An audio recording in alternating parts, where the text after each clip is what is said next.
of the Modi government, and there are A-listers in this cabinet, people and ministers who've performed well, who've created jobs and who have brought in the investments.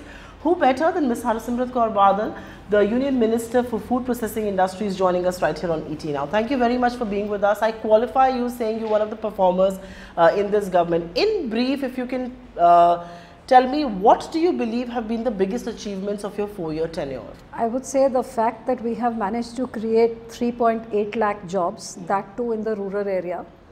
The fact that we have been able to impact over 25,000 farmers directly and many lakhs indirectly.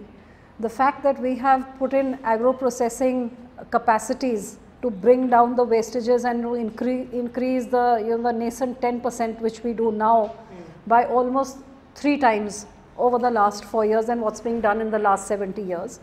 And as far as the schemes of the ministry go, if it's a mega food park which in 6 years the earlier government put in 2, in 4 years we've operationalized 13. If we talk about cold chains, if in 10 years they could do 30, in 4 years we've done 90. So I would say that grounding of infrastructure to ensure that it impacts the lives of farmers, creates jobs as well as reduces wastage. On the other side, to create an environment for food processing where we have brought in investment worth 1 lakh crores due to our policies and due to the environment created. Something like World Food India turned out to be such a mega event that not only did the top heads of states from across the globe and the top CEOs of the top companies come, presidents and kings and all came there, but just in 3 days to have MOUs worth 14 billion being signed, out of which 11 billion have already started grounding within 5-6 months. I will say that these are a few of the achievements due to which it's the only ministry whose budget was doubled in the last budget. Oh yes, it was, and I think those are congratulations that come your way. But let's take this step by step. You spoke about jobs, and I think jobs is the biggest Achilles heel of this government, and I think your sector has been able, according to you, create 3.85 lakh jobs. You intend creating another 4 lakh jobs this financial year. Apart from the numbers, I want to ask you, do you see this sector in this industry particularly absorb the agricultural laborer? I mean, when we talk about agricultural reforms, agriculture can't be reformed unless you take people away from agriculture and onto ancillary industries perhaps. How do you intend doing that? This requires a certain amount of training. Is that something that's on your mind? What sort of jobs will these be? My aim is to turn farmers from just farming into value addition agro processors. That's the aim of my schemes, and that's what I'm looking at. So well as my schemes, the grounding of all these mega food parks and cold chains and the mini food parks, then the units are ensuring that all these mega food parks which are in rural areas, which are directly connected to the farmers, are creating jobs in that area. And that too, the last man in the line who is least educated with no skills, even he gets a sorting, grading, washing, cleaning job in all these units. But the primary focus that I'm focusing even now is that when we've got a target, the Honorable Prime Minister has given us a target of 2022 to double the farmers' income.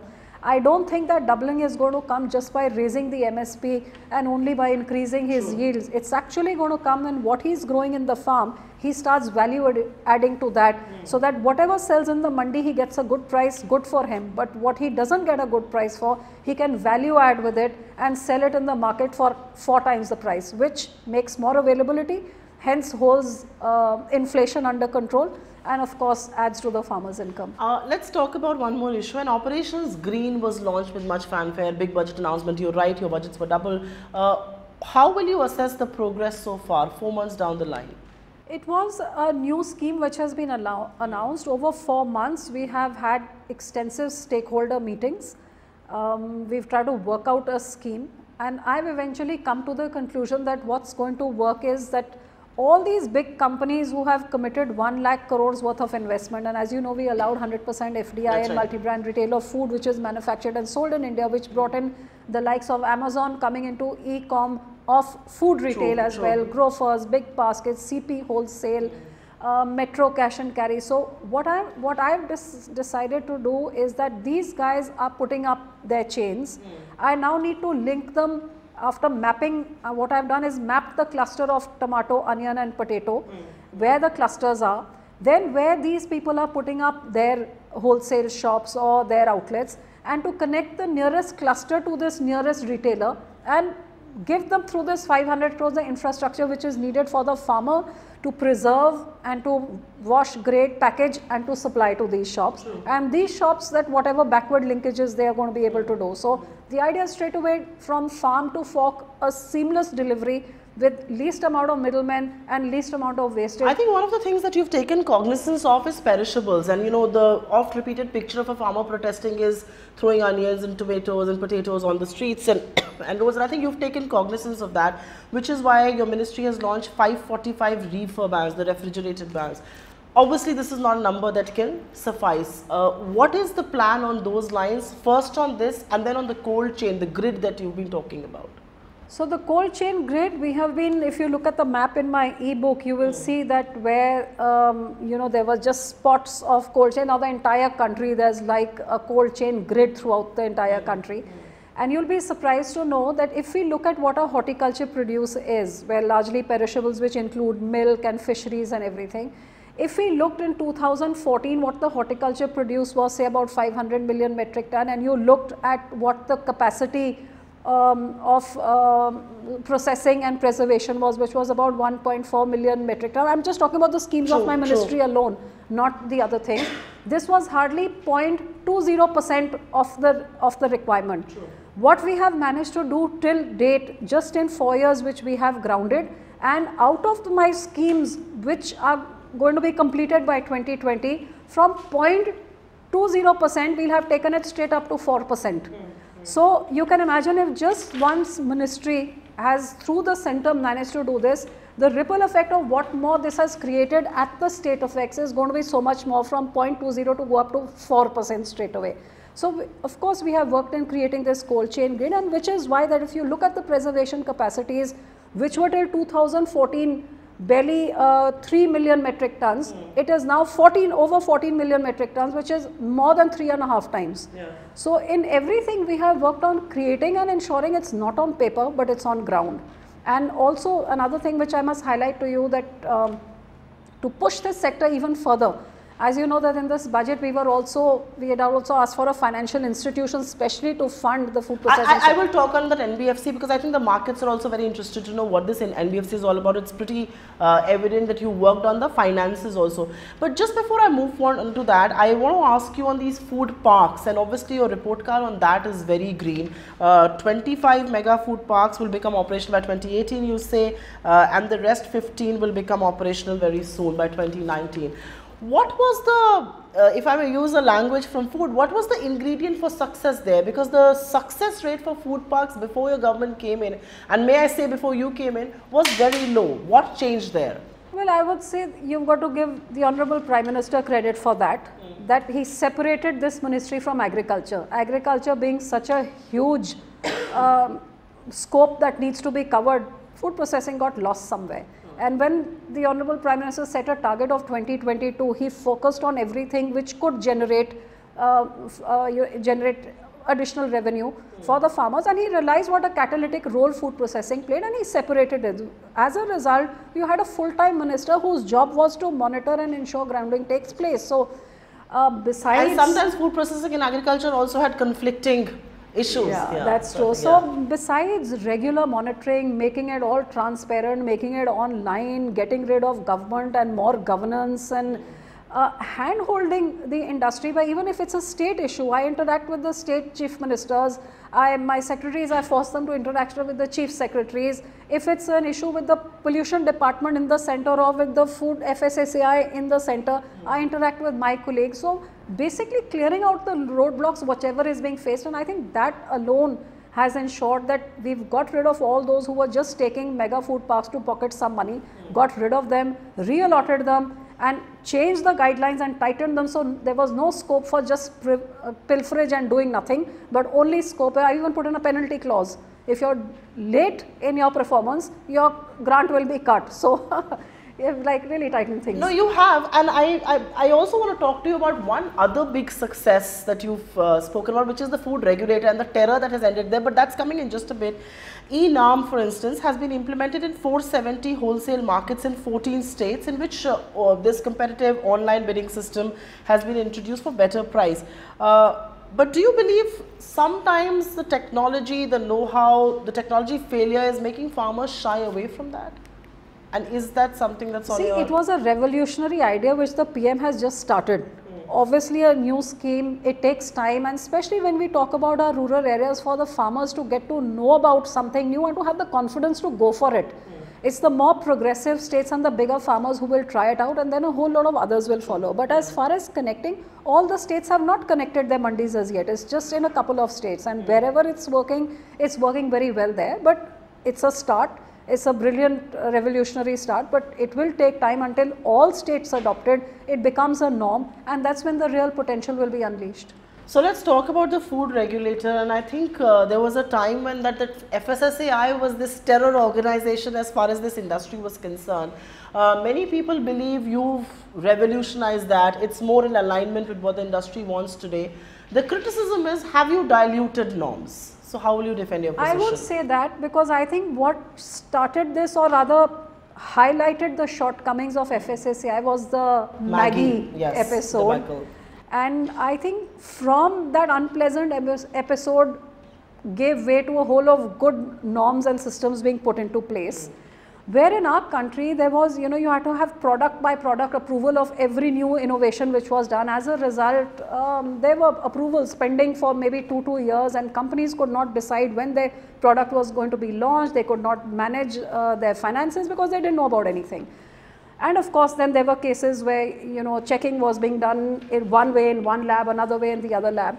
So when I decided that while we're working in, creating infrastructure and an environment where India should become the global food factory, then you needed to harmonize yourself with the way things were done globally. And if globally there was ingredient approval and people within those approvals could make whatever they want, then it's time these roadblocks of product by one scientific had to stop.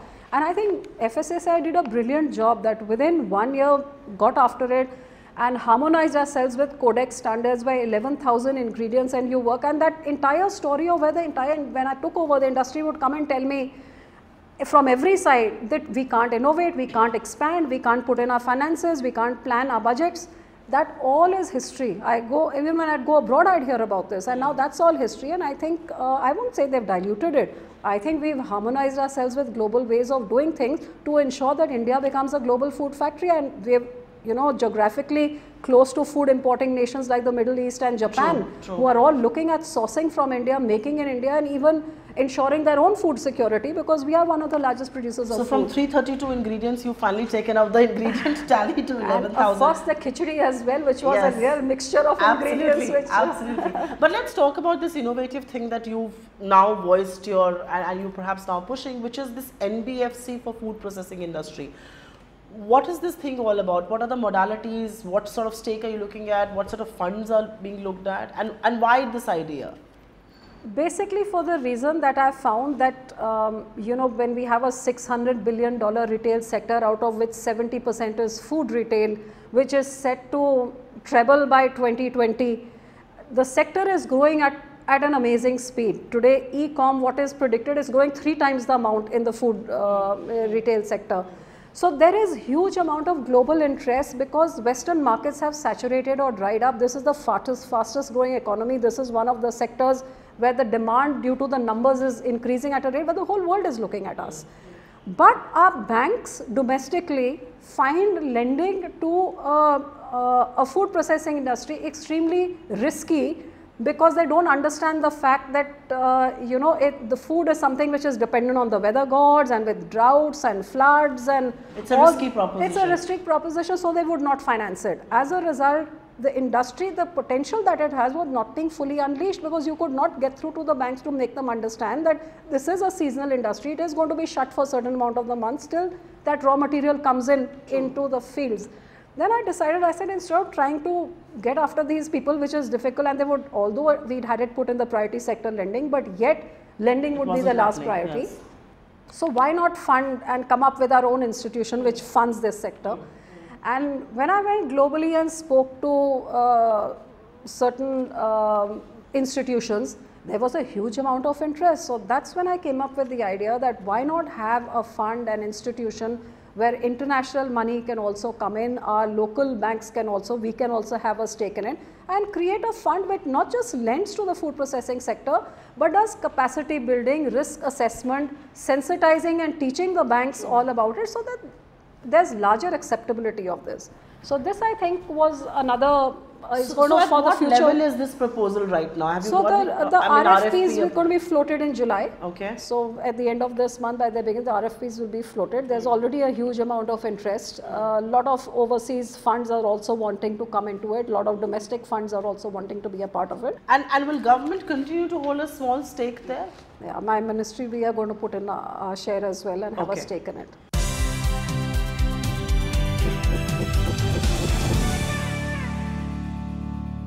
I will now talk to you about some of the players and some of the things that is making this whole space very attractive. Walmart recently agreed to acquire Flipkart, making it the biggest e-commerce deal in the world. Now there is expectation that there will be a sharper focus on grocery because that's the business that does very well in India, and that's a business that Walmart is also very big in. Has Walmart showed interest here in India? Have you been approached for approvals? Have you been sent feelers? Because, you know, and will you allow them to stock groceries to sell to consumers here?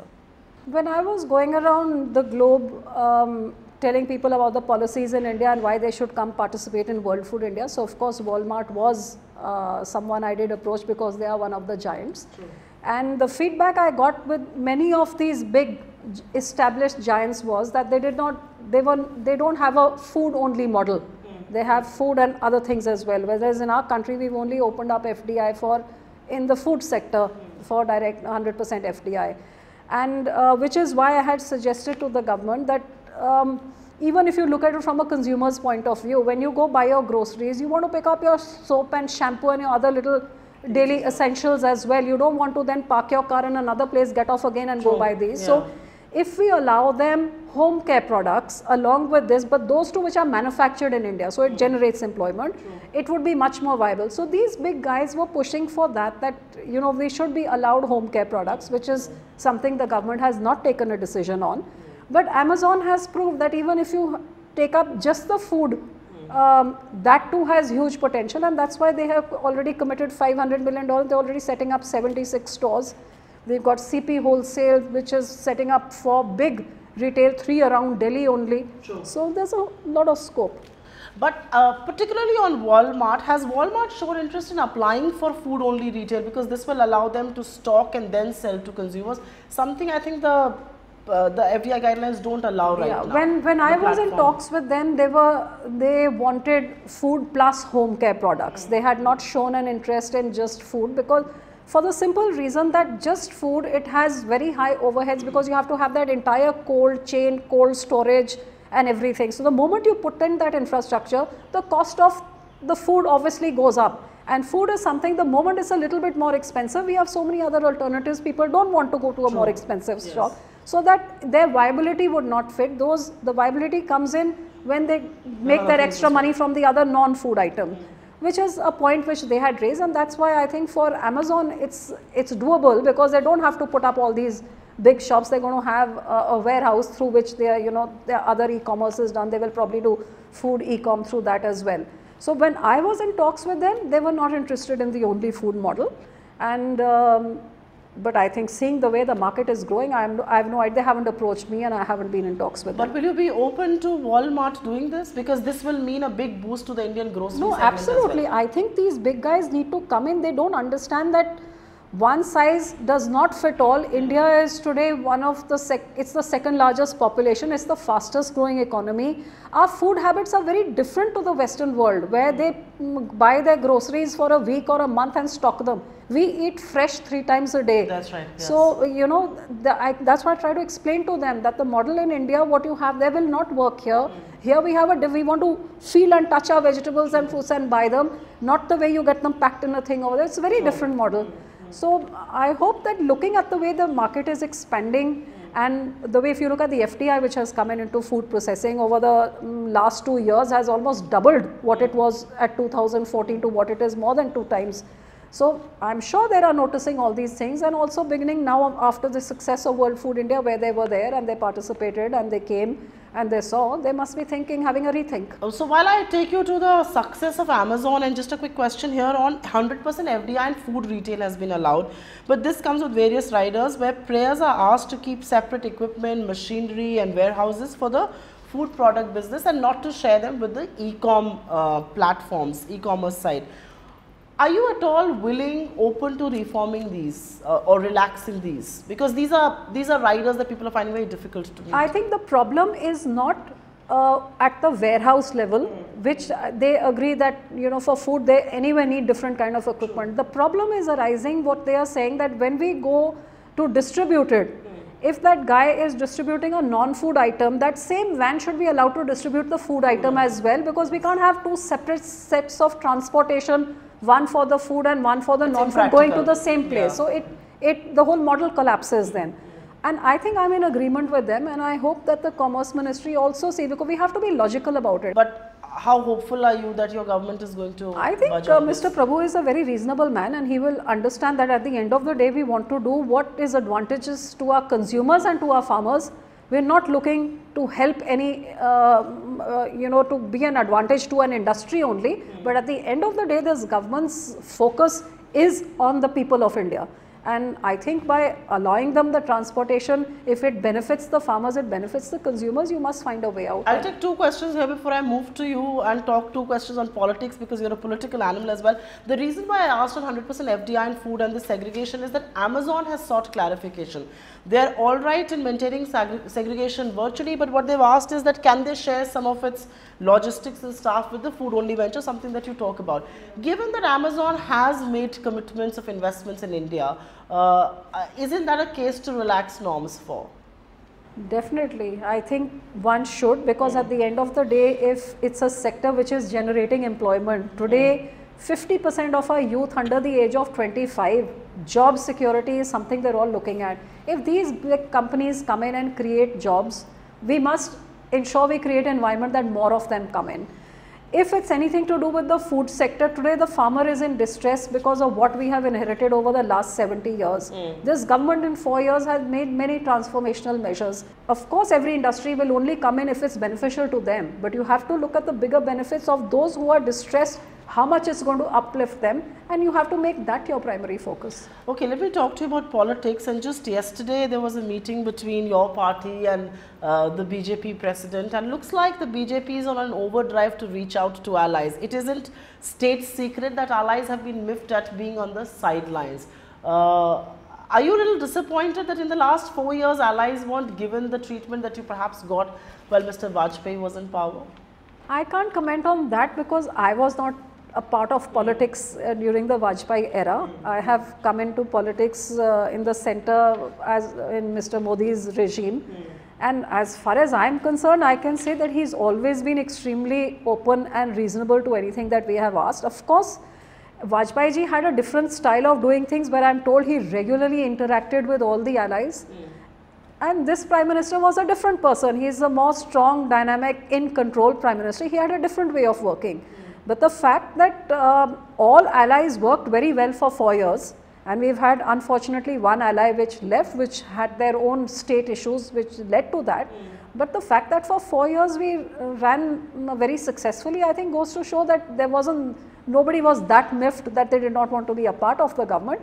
But of course, now with the run up to elections where every party is gearing up, it's but logical that all NDA partners will also get geared up to fight this battle and win it. The reason why I ask this question is that there is so much written and said about this anti-Modi bloc, their unity, you know, the third front coming together, but not much gets talked about the Modi bloc, the NDA allies. Do you believe, you know, keeping its flock together, will that be a big challenge? Given that there are grumblings that we are listening to from RLSP, TDP left the alliance, is that going to be a challenge going forward for Mr. Shah and Mr. Modi? All I can say that Mr. Shah and Mr. Modi are very good at knowing what needs to be done and implementing it. So if they feel that allies need to be strengthened, communication between everybody needs to be strengthened, they have a battle in mind, they've got a strategy in place, they've got a face in place, and they've got an agenda in place, they're working towards it. Whereas if you look at all the others, the only agenda they have, we have to defeat Mr. Modi. They have no agenda for the country, they have no agenda on their leadership, they have no agenda how they're going to address the various issues, and the worst, corruption, which was the biggest issue of the main opposition party, nobody wants to get into that again. So here is a combine which has a leader who has a vision, who has delivered and performed over last 4 years, and who is battle ready to get into the next battle. And the other side, you have that entire block of losers who are trying to come together, only telling the country that we have to defeat Mr. Modi, but no agenda for what they're going to do for the country. So no common ideology that binds them. A final last word with you, and how worried are you as a member of the ruling alliance, as a member of the Modi cabinet, on the string of bypoll losses that you've seen? Because many people believe that till about 6 months back, it all seemed very invincible. It all seemed 2019 was your election to win. But the opposition seems to be smelling an opportunity, tasting some blood here. So I think till the time we were fighting them 101, which all these people we fought even in 2014, they were losing. Mr. Modi was still emerging as the biggest leader, which all the state elections over the last 4 years, he has won them one after the other. And even now, which is actually the opposition's loss, you take Karnataka, Karnataka as a classic case where BJP has emerged as the biggest party, and two enemies have had to get together to, you know, make the government, they're considering that a victory. So the fact that he's been winning all this, in their desperation, they have all come together on one platform. And I think when you fight a bypoll, at that time, you're not choosing a prime minister. It's the local issues and the local combinations which are happening. So these opportunistic politicians who've been fighting each other have come together just to win one bypoll. It's going to be a completely different story when the whole nation goes into elections. It's not going to be anything close to what it is now. Thank you very much, ma'am, for being with us. Thank you so much.